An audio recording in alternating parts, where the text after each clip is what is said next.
Hoje a gente volta a tratar da crise política na Venezuela. Nosso vizinho na América Latina vive um grave enfrentamento entre o governo chavista de Nicolás Maduro e a oposição. Para além da proximidade geográfica, a Venezuela caiu na boca do povo por aqui e virou mote de um debate político já bastante polarizado. Hoje você vai conhecer o ponto de vista de um especialista sobre o assunto. Eu converso com Igor Fuser, que é doutor em ciência política, jornalista e professor de Relações Internacionais da Universidade Federal do ABC. Bem-vindo, Igor. Obrigado. Igor, o noticiário que chega para nós sobre a Venezuela tem mostrado sempre um país convulsionado, com uma crise econômica muito séria e também um governo muito acuado e repressivo em relação aos movimentos de rua, às manifestações populares. É isso que, assim, em linhas gerais, a gente vê e lê. Qual é a sua percepção sobre o que está acontecendo na Venezuela nos últimos anos no governo do Nicolás Maduro?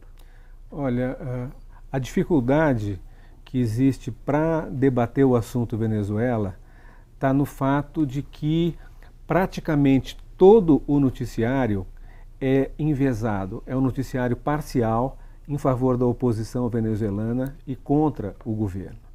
A imprensa do Brasil e a imprensa internacional estão todas fazendo parte de uma campanha para derrubar o governo da Venezuela. Por que isso?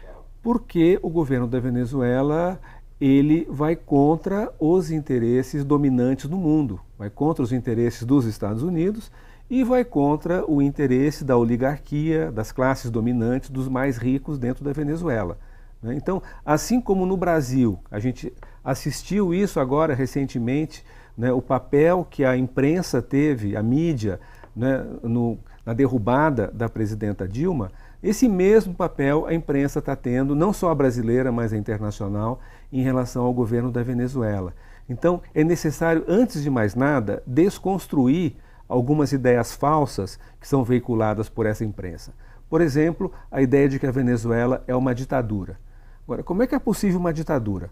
O presidente foi eleito legitimamente. A imprensa é completamente livre. Se você olha as televisões na Venezuela, os jornais, o rádio, a ampla maioria do noticiário é contra o governo e é mais do que contra o governo, defendendo a derrubada do governo pela força.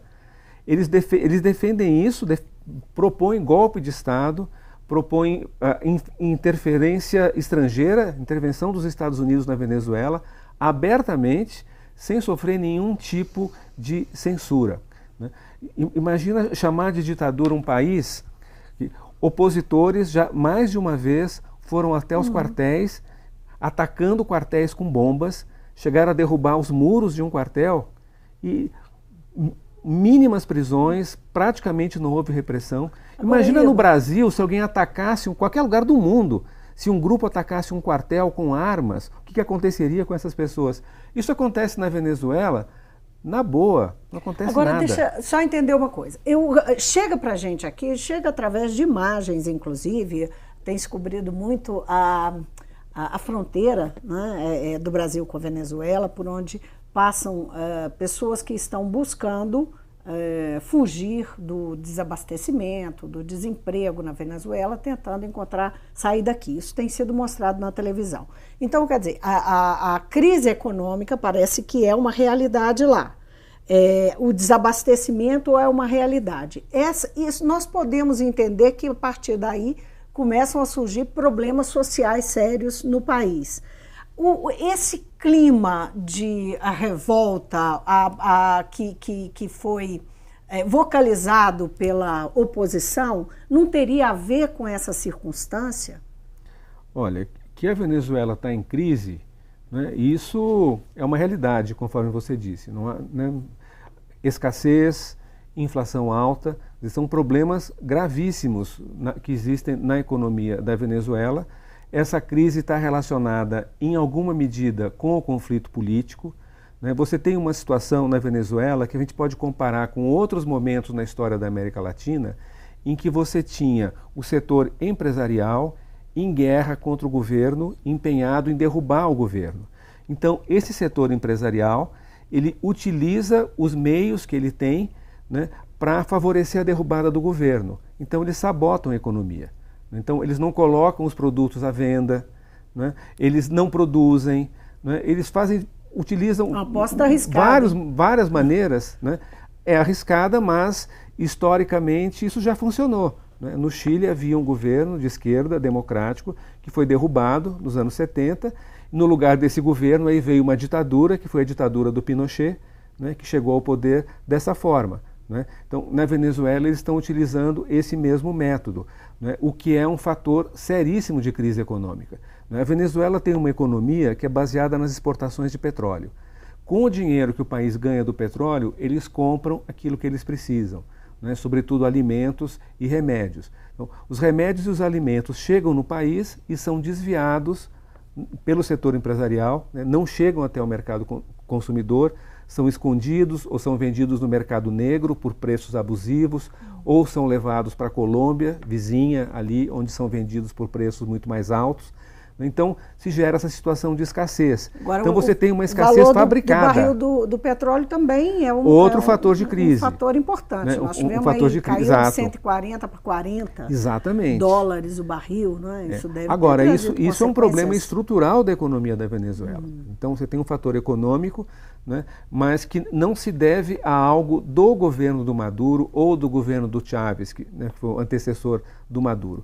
Isso é algo que atravessa a história da Venezuela em todo o século XX. Agora, Maduro não é Chávez, né? Mas claro que não é Chávez. Eu também não sou Chávez, nem você. Sim, a vida é assim. Mas eu estou argumentando no sentido de que Chávez tinha mais capacidade de liderar e manejar do que Maduro. Essa é uma questão que se Sem coloca. dúvida. Uma figura com a liderança, com o carisma, a magia do Chávez, isso aparece uma vez a cada 200 anos. Antes do Chávez tinha o Simão Bolívar, foi exatamente 200 anos atrás. Então, isso faz parte, é um fato da vida. Chávez é mortal como todo mundo, tinha que ser sucedido por alguém, ele indicou o Maduro, que foi candidato e ganhou as eleições. Agora, o Maduro está governando num contexto muito mais difícil do que aquele que o Chávez enfrentou. Então, não é simplesmente a diferença de capacidades que existem entre o Chávez e o Maduro, mas também o momento que o Maduro está vivendo é muito mais complicado. É o momento que você tem a queda dos preços do petróleo, conforme você disse, e você tem uma posição dos Estados Unidos muito mais agressiva na América Latina e no mundo. É preciso situar o que está acontecendo na Venezuela no contexto geopolítico.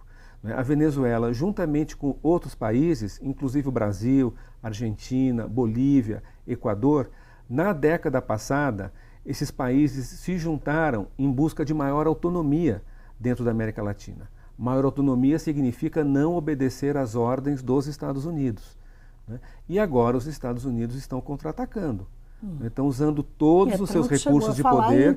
O Trump chegou a falar que ele ameaçar a Venezuela com opção militar. Opção militar é invasão, é bombardeio, é o uso da força bruta, contra um governo que não está ameaçando em nada os Estados Unidos nem nenhum outro país. Barack Obama também fez declaração no sentido de que Venezuela, o governo venezuelano representava uma ameaça. Agora, você olha quantos aviões de guerra tem a Venezuela, e, quantas bombas atômicas tem a Venezuela? Nenhuma. Os Estados Unidos têm milhares de bombas atômicas. Como é que a Venezuela vai ser uma ameaça aos Estados Unidos? A questão é para além do petróleo? Enfim, das jazidas de petróleo da Venezuela, ou o petróleo faz parte. É fundamental? O petróleo faz parte. A Venezuela geograficamente também importante. É um país muito rico em recursos naturais. A maior reserva de petróleo do mundo está situada na Venezuela. As maiores reservas da América Latina de gás natural, minérios valiosíssimos, água, enfim, uma quantidade de recursos enormes. E esses recursos são cada vez mais cobiçados pelo capitalismo internacional. Vide o que está acontecendo no Brasil com o pré-sal. né? Mas vamos falar da Venezuela. Né? Então tem esse fator econômico, né? Os Estados Unidos querem controlar o petróleo da Venezuela, evidente. Né? Mas não é só. Né? Existe também um outro fator que é o seguinte, né? Existe uma política dominante, hegemônica no mundo, que é a política neoliberal, né? A política baseada na concentração da riqueza, nas privatizações, né? No encolhimento do setor público, né? No corte de políticas sociais. Isso está na Europa, isso está nos Estados Unidos, então, isso está na América Latina, isso está no Brasil. Então, a Venezuela está fazendo diferente. Os donos do poder no mundo não querem admitir que algum país possa funcionar de uma forma diferente daquela que eles propõem e que dê certo. Então, o país que fizer isso tem que ser esmagado. Fizeram isso na Grécia. Agora, 2, 3 anos atrás, você lembra? Né? A Grécia tentou ir para um rumo diferente, se juntou o FMI, a Comissão Europeia, né, o Banco Central Europeu, os Estados Unidos, a Alemanha, as grandes potências, quebraram o governo da Grécia e não deixaram aplicar na Grécia uma política alternativa. Agora, a principal crítica que se faz ao Maduro é que ele está lidando, que na ação do governo existe, em muitos momentos, a ação do governo provoca fissuras na democracia venezuelana, que ele estaria agindo de forma autoritária e repressora. Você está contestando isso. Uma ex-procuradora-geral veio para o Brasil fugida da Venezuela. Ela diz que saiu da Venezuela em fuga, que ela estava com os bens congelados, ameaçada e tal, porque ela queria, e usou uma palavrinha que no Brasil é mágica, que ela queria denunciar corrupção. Como é que você vê esse episódio da ex-procuradora-geral, Luiz Ortega, né? Da Venezuela, e até que ponto não existe realmente um pouco de mão pesada do Maduro, até por não estar dando conta de lidar com essa oposição? Olha, existe na Venezuela uma situação que a gente pode caracterizar de guerra política. Não é uma guerra civil, muito longe disso, mas é uma guerra política no seguinte sentido: você tem governo e oposição que já não falam mais a mesma língua, né, e que não se reconhecem mutuamente. Né? A oposição ganhou as eleições para o parlamento. Em vez deles utilizarem o parlamento para fazerem propostas de como organizar o país, proporem leis, né, de acordo com a visão que eles acham que seria melhor, né, no mesmo ato de posse da Assembleia Nacional, que é o parlamento venezuelano, é o nosso Congresso, eles propuseram a derrubada do governo. Eles assumiram dizendo: esse governo não vai durar nem 6 meses, vamos derrubar esse governo. Decretaram 4, 5 vezes o impeachment do Maduro pelos motivos mais absurdos, coisas mais sem cabimento. Né? E passaram a não reconhecer o governo e lançar um apelo à rebelião, à derrubada do governo, inclusive pela força. E o presidente da Assembleia Nacional foi até os Estados Unidos pedir intervenção militar dos Estados Unidos na Venezuela. Imagine em qualquer país do mundo, um político com um cargo importantíssimo, chefe do legislativo, vai a uma potência estrangeira pedir que essa potência estrangeira invada o seu próprio país. Isso aconteceu na Venezuela. Essa figura está presa? Não. Está lá, tranquilo, fazendo política, falando na televisão todos os dias, presidindo as sessões da Assembleia. Prisões de pessoas que cometeram atos violentos. Porque a oposição não ficou só nas palavras, né? Eles foram para cima do governo, né, numa campanha de caos no país. O que é o caos? O caos é queimar ônibus, atacar delegacia de polícia, chegaram a atacar escolas, atacaram um hospital, atacando coisas assim, posto da Receita Federal, escritórios. Eles têm lá a Mission Vivienda, que é o Minha Casa Minha Vida deles, destruíram vários escritórios que existem para fornecer moradia para quem precisa. Eles foram lá de noite, bandos de 30, 40 pessoas fortemente armadas, invadiram e queimaram esses escritórios. Então, essas pessoas têm que ser presas mesmo. Agora, pessoas que estão cometendo crimes. Que parcela da população essa oposição truculenta ela representa? Porque o que dizem é que a oposição na Venezuela é bastante fragmentada. Sem dúvida, nem todos os opositores compartilham desses métodos violentos, né? Porém, politicamente, há uma convergência entre... Na Assembleia eles se juntam, eles formam um único bloco e nas grandes linhas da política eles tendem a se juntar, né? Você perguntou em números, né? O dado mais representativo foram as eleições da Constituinte, né? Teve 8 milhões... Só para esclarecer, a Constituinte que ocorreu há 3 semanas. 3 semanas, não é? Acho que dia 8, 9. Foi 7. Dia 31 do mês passado. 30 de julho ou 31 de julho. Último dia de julho. Isso, foi um domingo. Tem uns 20 né? dias. Assim, a grande medição de forças foi a eleição da Constituinte. Só explica rapidamente o que foi essa Constituinte, só para a gente esclarecer. É o seguinte, diante dessa situação de impasse, né, que você tem, então, um legislativo que declarou guerra ao executivo e foi colocado fora da lei pelo judiciário. Então você tem 3 poderes que não se entendem, né? Como é que se governa um país desses? O Maduro tem, digamos, uma maioria, ele tem o apoio do judiciário, do Supremo lá. Né? E o Supremo está do lado do executivo e o legislativo, né, propõe a derrubada pela força, se for o caso, do executivo. Né? Para romper essa situação de impasse, o governo chamou uma eleição, que é uma eleição de uma Assembleia Constituinte, né? Ou seja, que toda a população elegesse representantes e esses representantes vão estabelecer as normas para o funcionamento político do país e também para resolver o outro problema que nós falamos aqui, que é a crise econômica. Porque o governo não tem força para sozinho aplicar as medidas que têm que ser tomadas para resolver a crise econômica. Então precisa da legitimidade de um organismo eleito, né, que eles resolveram. Bom, então vamos chamar uma constituinte que todo mundo pode participar. A oposição resolveu boicotar essa Assembleia Constituinte, o governo fez a eleição a si mesmo, participou quem quis, mas a oposição que não quis participar, boicotou, ficou de fora, né? A oposição inteira boicotou a eleição da Constituinte. Votaram 8 milhões. Que representavam, né? 41%. 41,5% do eleitorado possível num país onde o voto é facultativo, ou seja, não é obrigatório como no Brasil as pessoas votarem. Então, em todas as eleições você tem ali um contingente de 20 a 25% das pessoas que não votam por vários motivos, porque não se interessam por política, enfim, porque não querem votar.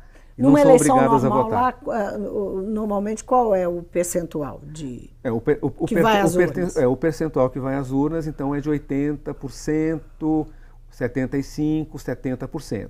A oposição boicotou, os partidários da oposição não votaram, né? Mas 41% do total do eleitorado votou. Se você desconta aqueles eleitores que nunca votam, você tem claramente uma maioria. Claramente, isso não há dúvida. Esses 8 milhões de votos na Assembleia Constituinte da Venezuela foi uma vitória, tanto que depois da eleição da Constituinte, a coisa acalmou, diminuiu muito a violência. Mas pois é, em que pé que estão as coisas? Porque essa Constituinte vai ter condição de ser efetiva, de melhorar o ambiente político? Olha, já está tendo. Vou te dizer uma coisa, né? Até a data das eleições, a oposição dizia o seguinte: esse governo acabou. Esse governo está com os dias contados, a derrubada, então não reconhecemos esse governo, estamos em estado de rebelião, não reconhecemos nada que parta desse governo, né? Passou a eleição da Constituinte, o governo convocou eleições para governador e para prefeitos, como reza a Constituição, que eles diziam não, porque o governo da Venezuela é uma ditadura, que não convoca eleições. Convocaram as eleições, abriram inscrições para candidatos das eleições e olha só o que acontece. Aqueles mesmos políticos que ontem diziam esse governo acabou, não aceitamos nada que venha desse governo, qualquer eleição com esse governo é uma fraude, se inscreveram como candidatos às eleições de governador e de prefeito que vão acontecer. Então, um dia, né, você está defendendo que jogue bomba, queime edifício público, ataque quartel, sequestraram um helicóptero, roubaram um helicóptero e desse helicóptero jogaram bombas no prédio da Suprema Corte da República em Caracas. A oposição fez isso, né? E 3 semanas depois estão se inscrevendo nas eleições, bonitinho, vão participar, os mesmos que estavam defendendo a insurreição, a derrubada do governo pelas armas. Então, o clima político já se acalmou, né? Não é um diálogo político, né? As coisas continuam muito polarizadas e muito radicalizadas. Agora, sobre a Suprema Corte, uma das acusações que se faz ao governo Maduro é que ele transferiu o poder que estava, porque ele teve um revés eleitoral nas eleições legislativas e a oposição ganhou uma maioria, uma ampla maioria na Assembleia Nacional. Então ele transferiu as atribuições, o poder da Assembleia Nacional para o Supremo, né, de lá. E isso não é bastante questionável não é uma estratégia muito questionável do ponto de vista de um governo democrático? Olha, bom, em primeiro lugar, a gente tem que levar em conta que a situação política da Venezuela não é uma situação normal. Um legislativo que propõe a derrubada do executivo pela força, né, não é uma situação normal, né? Agora você vê como é que funciona a mídia. Houve um momento em que a Suprema Corte se atribuiu esse poder e 24 horas depois eles revogaram essa decisão, que também não era uma decisão normal. Só que essa segunda parte, que foi a revogação da decisão, isso os jornais brasileiros, a televisão, a Rede Globo, isso eles não deram. Então, as pessoas estão pensando que até hoje a Suprema Corte está, enfim, usurpando ou chamando a si as funções do Legislativo. Isso não está acontecendo. Isso durou um dia e foi auto-revogado pela própria Suprema Corte, que não foi nem o Maduro, foi a Suprema Corte. Né? Agora, existe um problema concreto no país, que é o seguinte: leis precisam ser aprovadas. As pessoas precisam resolver a crise para não fugirem para o Brasil. Também vão fugir para o Brasil, vão encontrar aqui uma situação que não é nenhuma maravilha, a gente sabe. Certamente. Né? Eles podem ter ilusão, alguns vão para o Brasil, que lá tá bom, tá nada. Talvez para muita gente pior. Mas decisões têm que ser tomadas. E essa Assembleia Legislativa já não tem mais condição de tomar decisão nenhuma. Então, o que está acontecendo? A Constituinte, cada vez mais, está se atribuindo esse papel de promulgar leis e tomar decisões para enfrentar o caos econômico que existe no país. Agora, houve um endurecimento do discurso diplomático do Brasil em relação à Venezuela, né? Nesse governo Temer. E a gente pode dizer que isso é retórica ou tem realmente pode provocar, por exemplo, efeitos econômicos? Nós temos relações comerciais com a Venezuela. Exatamente. Até que ponto que fica na retórica diplomática e até que ponto pode causar efeitos? Olha, o que está acontecendo com a diplomacia brasileira na América do Sul é uma vergonha. É uma das coisas mais lamentáveis que já houve na história diplomática do país, se não for a mais lamentável.